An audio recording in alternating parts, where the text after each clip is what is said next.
SCP-024, de classe CIF, est un sandwich classique de type jambon beurre parisien, présentant cependant une largeur importante, avec un diamètre estimé à 35 cm pour une longueur de 20 cm.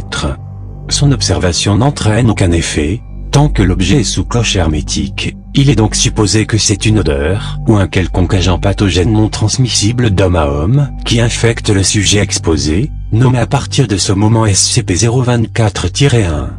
Dès la première exposition, le sujet ressentira le besoin impérieux d'avaler l'objet en une seule fois, quels qu'en soient les dommages physiques liés à l'impossibilité évidente de cette action. L'une des extrémités du sandwich est enveloppée d'une serviette en papier classique dans sa matière et son format, mais au lieu d'indiquer le nom d'un quelconque restaurant ou d'une marque de vente, il est écrit en son centre « Go ahead, you can totally swallow that », souligné, puis plus bas l'inscription « Are we tasty yet ?» Le SCP est donc supposé être lié au groupe d'intérêt pseudo-artistique, et maintenant, on est cool. Bien qu'ayant été retrouvé posé sur une poubelle d'une ruelle de Paris, à côté de laquelle était étendu un sans-abri, qui avait visiblement avalé sa propre mâchoire. L'interdiction du 17 août 2012 de toute forme d'exposition d'êtres humains SCP-024, par mandat du comité d'éthique, limite les connaissances actuelles sur la chronologie des effets de l'objet. Les tentatives d'exposition animale n'ont montré aucun résultat. Il est donc admis que les effets décrits dans le rapport d'expérience qui va suivre, additionnés aux conditions de récupération de l'objet, feront foi. Rapport d'expérience 024-1, du 14 août 2012, première et dernière tentative d'exposition d'un classe D, SCP-024. Le sujet, D-0, 5, 6, 8, ne porte aucune protection, et dispose d'une simple oreillette pour recevoir les instructions des chercheurs, pour lesquelles le retour se fait par le dispositif de surveillance de la pièce. Cependant, le protocole proposé est d'envoyer le classe D dans la cellule de confinement, sans perturber l'exposition. Le chronomètre sera lancé au moment où le sujet aura commencé à montrer un intérêt jugé par les chercheurs, comme assez insistant, pour marquer le début de l'emprise de SCP-024 sur le classe D. Il ne doit en aucun cas être pris pour une valeur précise, l'absence d'expérience ultérieure la laissant au statut d'hypothèse. Le sujet pénètre dans la cellule, et se place devant le socle sur lequel repose la cloche sur SCP-024, attendant le signal des chercheurs. Le sujet retire ensuite la cloche et la dépose au sol. À part des signes d'ennui, il ne semble pas présenter d'altération quelconque du comportement. Après seulement 2 minutes et 23 secondes dans la pièce, le sujet présente un vif intérêt pour l'objet. Il se baisse à hauteur du socle, comme pour mieux en apprécier la longueur. Lancement du chronomètre. À 2 minutes 06, le sujet utilise désormais ses mains pour mesurer le sandwich, comparant visiblement la longueur, la largeur, et particulièrement le diamètre. À 3 minutes et 11 secondes, le sujet semble plongé dans une intense réflexion, reportant les mesures décrites sur sa mâchoire. Le docteur Baltin a demandé à interrompre immédiatement le déroulement de l'expérience. Refusé. À 3 minutes 24, le sujet a saisi l'objet et tente de l'insérer dans sa bouche, sans succès. Le diamètre de l'objet dépassant largement celui de la mâchoire du classe D. Le docteur Baltin est congédié pour son incapacité à garder son sang-froid. À 3 minutes 48 secondes, le sujet montre les signes d'une profonde perplexité.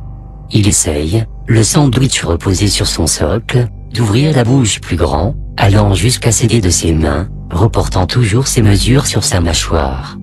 Puis, à 4 minutes et 12 secondes, le sujet saisit d'une main sa mâchoire inférieure et de l'autre sa mâchoire supérieure, montrant les signes d'un effort intense. Le docteur Laurent est congédié pour son incapacité à garder son sang-froid. 5 minutes et 6 secondes. Le sujet est parvenu avec de grands efforts à casser sa mâchoire. La douleur semble ressentie à son potentiel normal, semblable à une fracture avec lésion des tissus faciaux sans distinction aucune.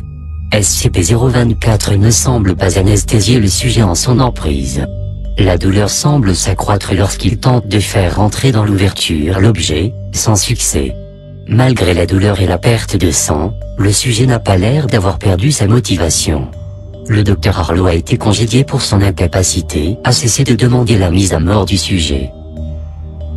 Enfin, À 5 minutes 46, le sujet est décédé des suites de ses blessures, après avoir réussi une ablation complète de la mâchoire inférieure. Il est à noter que l'objet ne présente aucun dommage suite aux tentatives du sujet de le manger. Fin de l'expérience. L'objet doit être en permanence maintenu sous sa cloche de verre hermétique, dans une pièce de 2 x 2 x 2,5 mètres, avec un sas pouvant être dépressurisé. En cas de dégâts quelconque de la cloche, un classe D en combinaison hazmat doit être envoyé afin d'évaluer les dégâts, pour faire remplacer la cloche, dans les plus brefs délais. Des réparations superficielles telles que le colmatage des fissures ou l'application de mastic sur les joints ne doivent en aucun cas être considérées comme suffisantes, et ne pourront être effectuées que sur autorisation de niveau 2 à titre temporaire. Le vecteur exact par lequel SCP-024 affecte l'homme est à ce jour non identifié.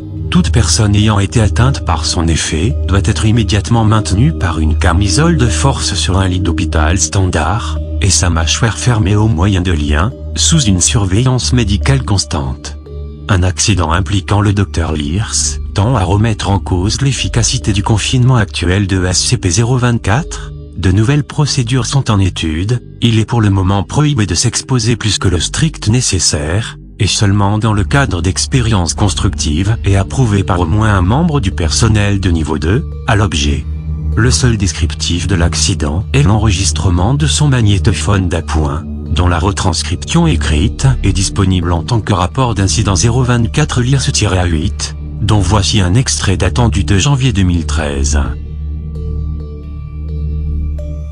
Bien qu'elles ne paraissent pas mémétiques comme la plupart des inventions revendiquées par ces connards, j'ai demandé à l'agent Dears, une spécialiste des saloperies du genre, et d'après elle ça correspond bien à leur mode d'action. Un genre de critique de la surconsommation. Mais elle n'a pas plus d'idée que nous sur le fonctionnement. Il faudra que je pense à vérifier la liste des SCP liés au groupe d'intérêt précité après la pause. Peut-être qu'on comprendra enfin ce qui a poussé ces pauvres diables à se torturer pour ces sandwichs. C'est malsain, à un point incroyable. Qu'est-ce qui a bien pu leur prendre? D'autant que franchement, il fait quoi? La taille de mon poignet? Presque. Ah, un peu plus. Enfin bon, sur une longueur comme ça. Enfin c'est pas si dramatique, je comprends pas ce qu'ils ont pu penser. D'autant qu'il suffirait juste. Si on le prenait de ce côté, là, qu'a l'air un peu plus fin. Et il suffirait juste d'ouvrir. Un peu plus grand. D'ouvrir. Juste. Un petit peu plus. Depuis l'incident 024-21, il est interdit à tout membre du personnel de rester dans la cellule de confinement plus de 20 minutes, quelles que soient les protections portées.